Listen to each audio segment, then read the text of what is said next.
building here. Another group of teens entered that game room, at which time multiple members started to fire handguns and rifles. It doesn't appear that the second group that came in returned fire. I have a video, I'd like to show it, and then we can walk through it.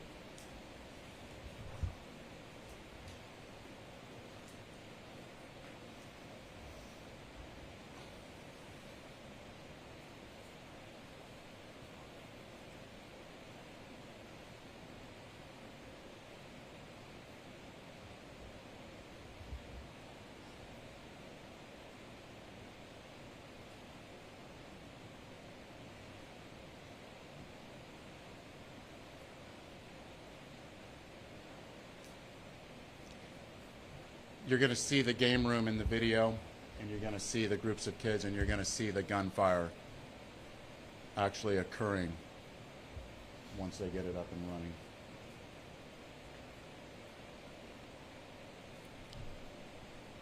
While they're getting it up and running, this investigation led to the arrest of a 15-year-old who had a pistol that was firing in this game room. Ready?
This is a public area where families live in a game room.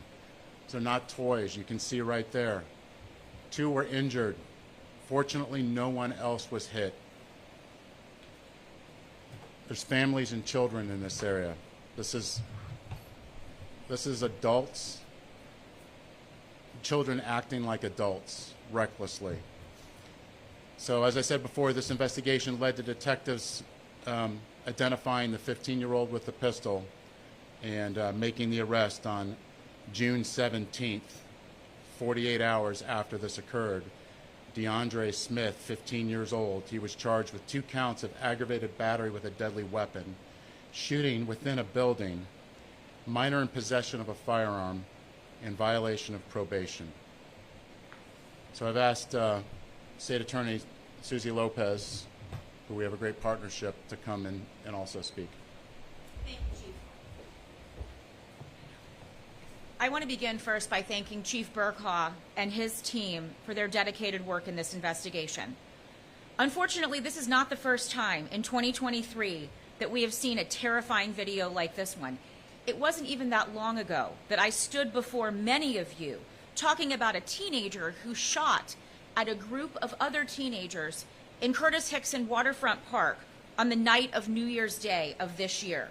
Families were ice skating in a nearby ice skating rink. You saw that video in the middle of March of this year, and now we're back. The fact is that more and more teenagers are getting their hands on guns and making poor decisions that are endangering not only themselves, but our community. This gun violence in the video that we just saw occurred in a game room, a place where children and adults are supposed to have fun, safely. This video shows us a teenager with an absolute disregard for human life. He fires his gun indiscriminately where children and families go to play games, and we're lucky that the 2 victims are alive today. Events like this can turn out much, much differently. I've consoled mothers, fathers, brothers, and sisters in the 10.5 months that I've been state attorney. I've consoled these people who've lost their loved ones to gun violence. Just this morning, I sat with a mom in the courthouse. Her 15-year-old son, Stevie, was killed on Thanksgiving night. and 3 teenagers were charged as adults in his killing. As a community, we must stand up and say enough is enough. When teenagers make adult decisions, like you saw in this video, they will not be treated like teenagers in the eyes of the law. As Hillsborough County State Attorney, I can tell you that my office will be using the tool that we have to address gun violence, and that tool is to prosecute the offenders.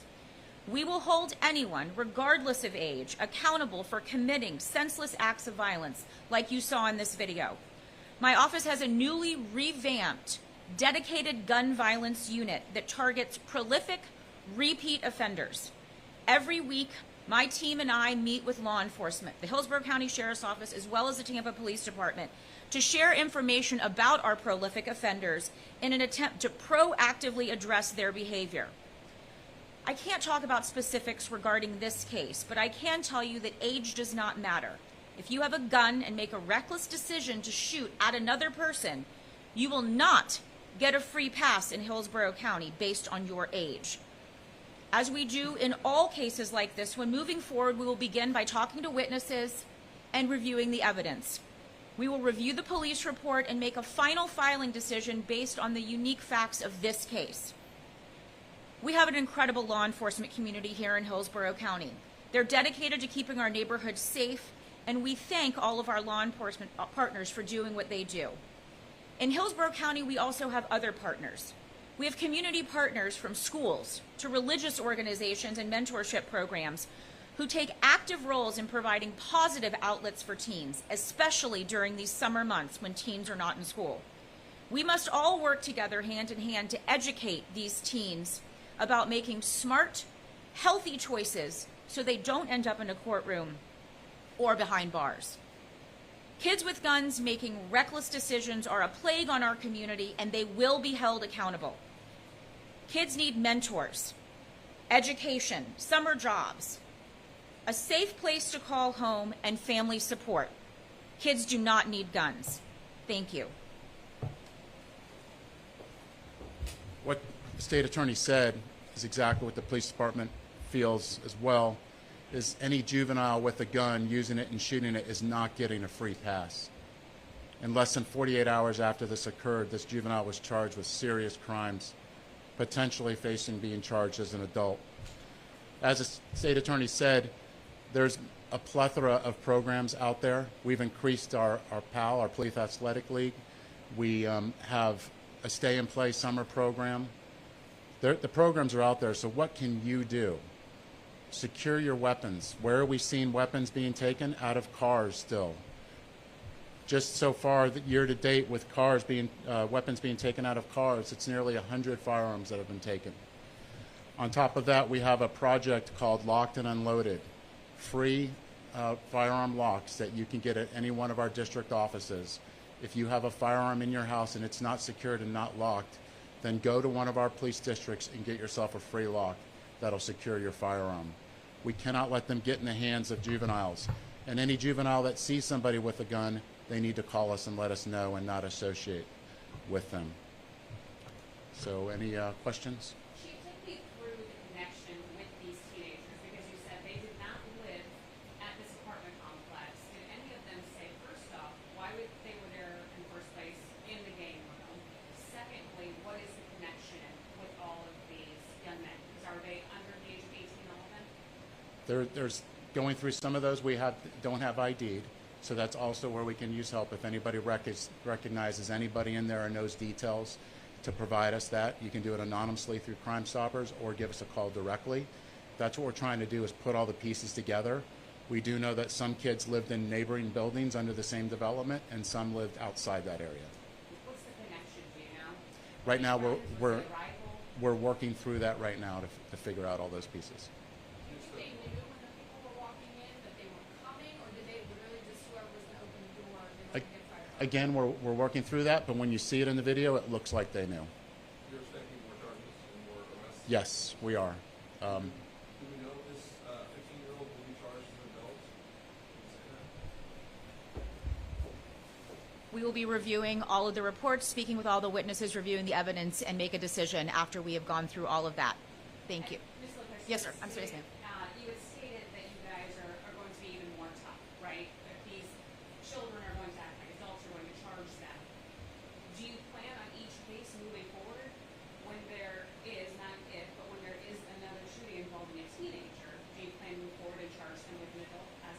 We look at every case on a case-by-case basis. We evaluate everything. That is something that I've said since day one, since I've been state attorney. So we look at every case, evaluate it, evaluate the age of the defendants, we evaluate the witness statements, the evidence, and make a decision on a case-by-case basis.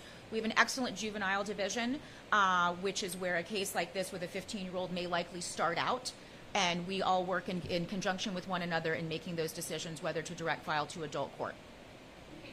We continue to see cases like this. We come to these press conferences.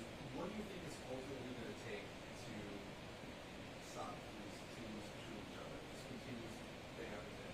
We've got to get the guns out of the hands of people who are not supposed to have guns. I support the Second Amendment, but there is no scenario in which a 15 or 16-year-old is allowed to have a gun, or, of course, a convicted felon.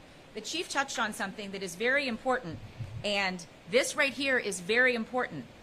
Lock your cars. That is where the teenagers are getting so many guns. We see videos on the news all the time of a Ring doorbell where you see teenagers just opening up car doors. Lock your car doors. You don't want your gun stolen, and you don't want your gun on the street. That is where these young kids are getting guns. So that's the first step in tackling this plague. For those who are not locking their cars and their guns having to be stolen and used in the commission of a crime, do those people face charges as well due to the fact that they're negligence, or is that just something that you're going to charge? Would you just charge the person who fired the gun versus the person who allowed it to take it? We'll look into any case that is referred to the state attorney's office for prosecution. Chief, roughly how many people are you looking to possibly arrest in this case? Right now, we've made one arrest. We have another arrest on the horizon coming. So anybody that's shooting or using a firearm, we hope to identify and make those arrests. But one's made and one's coming on the horizon. And then another question unrelated to this. We're following a story on the Tampa fire rescue regarding a man Andrew Dixon is alleging he was a victim of acid racism. Today we were told that's been handed over to TPD. Is there anything you can tell us about that investigation? I've assigned my best detectives to look into that case, and we're taking that very seriously. And today our focus is on youth with guns. Last question. How many shooters were there, and are you still actively looking for is there a second shooter that is out there on the streets with this gun that is just running wild? What's the word on that? We're working to identify them. I have one that's identified, the charges are pending, and the others we're asking for public assistance. If you see this video and you recognize somebody or know more details about it, to call us directly or through Crime Stoppers anonymously. And Chief Janet, back in January, we were here again, you had touted the $1.5 million grant for the Safe Neighborhood Project. We're almost 6 months fast forward to that. Where is that money going? Because that was the same topic. There are shootings, we need to get the guns off the street. That's exactly what that money's for, is for things like this, and that's the part of that process. We're in phase 1 of that process, and when we get to phase 2, that's when the money will be distributed, but it's just for situations like this. What's phase 1? What does that look like to the community? You say you have all this money, but we still have shootings happening. Right. You have to go ahead and build into that and go forward and have somebody working on it and create the strategy. So phase 1 is building out the plan, and then phase 2 is the Can execution. you say what that plan looks like to break it down for us? I'll have my PIOs get with you on more specific details. All right, thank you, everyone. Thank you. Thanks.